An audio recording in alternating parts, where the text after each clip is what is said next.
भारत का 19वीं सदी का समय, शासन अंग्रेजों का और नमक जैसी रोजमर्रा की चीज पर भी भारी टैक्स। लोग परेशान, गरीब, लेकिन शासन को कोई परवाह नहीं। सरकार के लिए ये टैक्स आय का बड़ा स्रोत, पर जनता के लिए दर्द। इसी माहौल में ईमानदारी और बेईमानी की लड़ाई जन्म लेती है। जनपद के गांवों में एक नाम बड़ा प्रसिद्ध था, मुंशी वंशीधर। एक ऐसा युवक जिसका स्वभाव शांत था, विचार गहरे थे और ईमानदारी उसके खून में थी। लेकिन घर की हालत गरीब। पिता एक अशर्फी लेकर रोज हिसाब करते, भोजन की दिक्कत, कपड़ों की दिक्कत और ऊपर से बेरोजगारी। वंशीधर की मां अक्सर कहती, बेटा नौकरी कर लो, घर की हालत सुधर जाएगी। पिता गंभीर स्वर में जोड़ते, ईमानदारी कभी मत छोड़ना, चाहे दुनिया किसी भी दिशा में क्यों न बह रही हो। आखिरकार सरकार ने नई भर्ती निकाली, नमक विभाग में दरोगा की जगह। लोग कहते थे कि यह विभाग भ्रष्टाचार का अड्डा है, लेकिन नौकरी तो नौकरी। वंशीधर चुने गए और ऐसे शुरू होता है वंशीधर का कठिन सफर। एक तरफ पेट और परिवार, दूसरी तरफ ईमान और सिद्धांत। इसी इलाके में रहते थे लाला जोरावर सिंह, नमक के अवैध व्यापार में बड़े गिरोह के मुखिया। उनका नाम लेने भर से अफसर भी कांपते। राजनीति से भी रिश्ते, अंग्रेज अफसरों से भी मिलना जुलना और आम जनता पर तो जैसे राज ही था। लाला की रातें शानो शौकत में बीतती। महल जैसा घर, नौकरों की भरमार और व्यापार में छल का ताना बाना।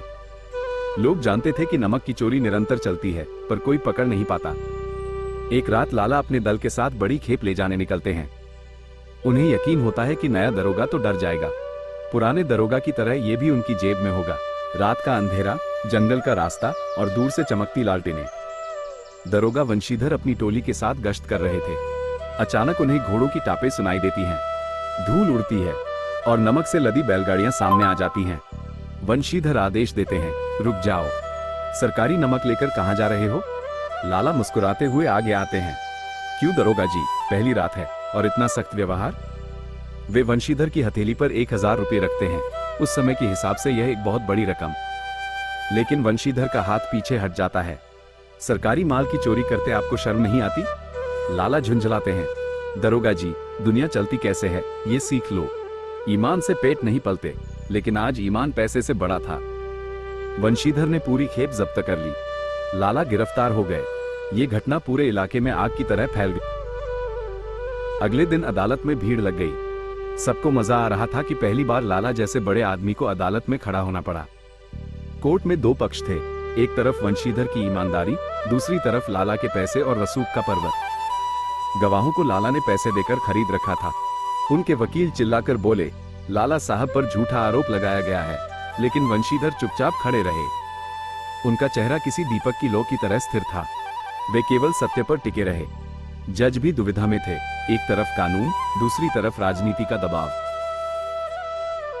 अदालत में लंबी बहस चलती है।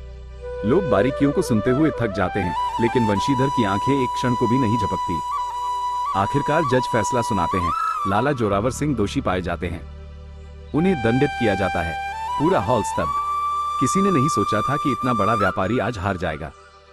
वंशीधर की ईमानदारी की चर्चा दूर दूर तक फैल जाती। एक शाम जेल में लाला बैठे सोच रहे थे, अगर यह युवक चाहे तो राजा भी बन जाए। मैंने इसे खरीदी योग्य समझा, लेकिन ये तो खुद सोना निकला। जल्द ही सरकार को भी वंशीधर की ईमानदारी का पता चलता है। अंग्रेज अफसर उनसे मिलते हैं, हम आपको उच्च पद पर नियुक्त कर रहे हैं। लगभग उसी समय लाला भी रिहा होकर सीधे वंशीधर के पास आते हैं। उनकी आंखों में पश्चाताप था। दरोगा जी, रिश्वत न लेने वाले लोग आज भी हैं। आपने मुझे इंसानियत का रास्ता दिखा दिया। आज से मैं आपकी ईमानदारी का भक्त हूँ। वंशीधर केवल मुस्कुराते हैं और कहते, ईमानदारी कठिन है, पर जीवन का असली सुख इसी में है। उम्मीद है ये कहानी आपके दिल को जरूर छू गई होगी। अगर अच्छी लगी हो तो प्लीज वीडियो को लाइक और शेयर करें और ऐसी ही और कहानियों के लिए चैनल को सब्सक्राइब करना ना भूलें। आपका बहुत बहुत धन्यवाद।